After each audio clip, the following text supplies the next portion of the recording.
Hey guys, welcome back to my channel. So in today's video I'm just showing you how I install my wigs. This is the braid pattern that I am working with, and I'm going to go ahead and oil my scalp with the wild growth oil. I'm pretty sure this has probably contributed to my hair growth if you've seen in my most recent posts on Instagram and Facebook.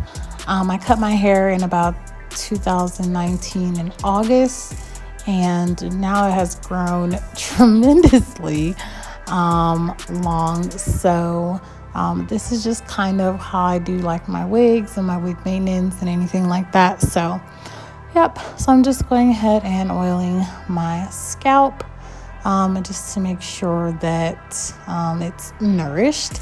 And then I'm gonna go in with a dark brown wig cap, and you can get these at like your local beauty supply store. And then I am going in with my wig. I did color her by myself. Yeah, so, and you've probably seen her on like my Instagram. I've already worn her, but I did cut her and revamp her a little bit.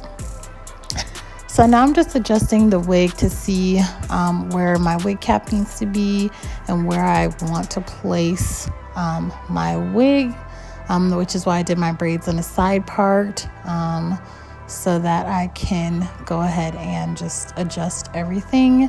And so now I'm clipping the hair back, and I'm going to sew the right side of my head down.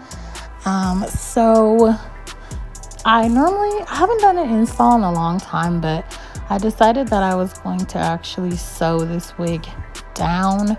I have a pretty busy next couple of weeks, and until I get my actual hair done, I just needed something low maintenance that I didn't have to really do much to. So I just decided to go ahead and sew the wig down. So I am stitching underhanded, and I am going through the thread so that it kind of loops around itself.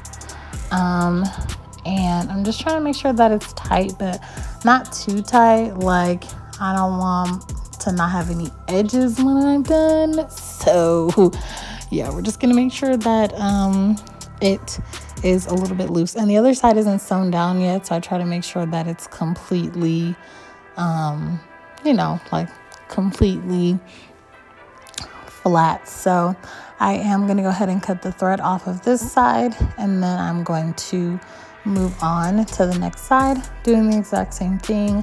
Clip the hair back and then sew the wig down. The reason why I keep the cap on underneath is just so that where my part is, it's easier to blend like with makeup or anything like that. So again, like I said, I'm just sewing it down and just making sure that I'm pulling the side as I'm sewing it down, just so that I can make sure that my wig is laying flat. And like I said, I haven't done one of these in a super long time, so I was like low-key poking myself, and that's why I like flinched in the beginning. I was doing a lot. But yeah, so like I said, just sewing it down and just making sure that it is very secure. And I go close to where the closure is, just so that I know that it's like 100% secure. And I am going to go ahead and loop that and then cut the thread, and then we're going to move on to the next part. So after this, I do go and sew the back. So I clip the hair in the front, and then I just go ahead and sew the back. I did probably like 5 or 6 stitches in the back, going across just to make sure that the wig was secure in the back as well. This wig did come with an elastic band. However, it was already on the wig cap, and I just didn't like how it was, and the wig was kind of just a little bit too small for me. So I just had to go in and adjust it, and then sewing it down was probably one of the best things for me, because it's not sliding around or just popping off. So yeah, like I said, just going in and stitching the back and just making sure that my stitching is pretty tight, but I also don't want it to get caught or be too tight to where when it's time to cut the thread off, it's not like, you know, everywhere, or I'm not cutting my actual hair off. And then again, I'm just going and cutting the thread in the back, and then I'm going to go ahead and unclip my hair from in the front, and then I'm going to go ahead and restyle it and just make sure that it's secure. But yeah, so next I'm just going to go in with my Got To Be Glued in the yellow bottle. I absolutely love this, honestly.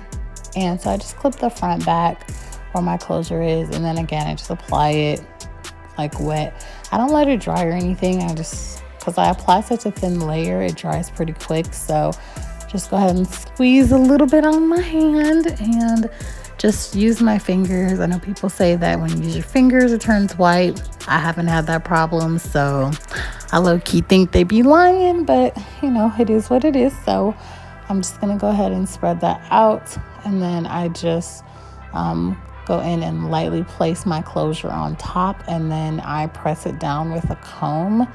And with that, you just want to be careful and make sure that you don't get any on the comb, or else it will be all over the hair like struggle city, okay? And yeah, so like I said, I'm just trying to make sure that it's flat down and that I have enough gel to hold it down. And then after that, I am going to go ahead and unclip my hair so it can fall down. And then I am also going to go ahead and just like restyle it, just because the curls on one side of my head did fall while I was doing this part of the video. So not really sure what happened there. I just always feel like one side of my head curls better than the other, like even on my wigs. And I don't even know how, when I curl my wigs off of my head, they're always on like my mannequin head. So not really sure why that happens, but you know, it is life. And yeah, so currently just gonna take that down and just kind of make sure that my curls are intact. But yeah, guys, I hope you guys enjoyed this video, and I will see you in the next one. Bye.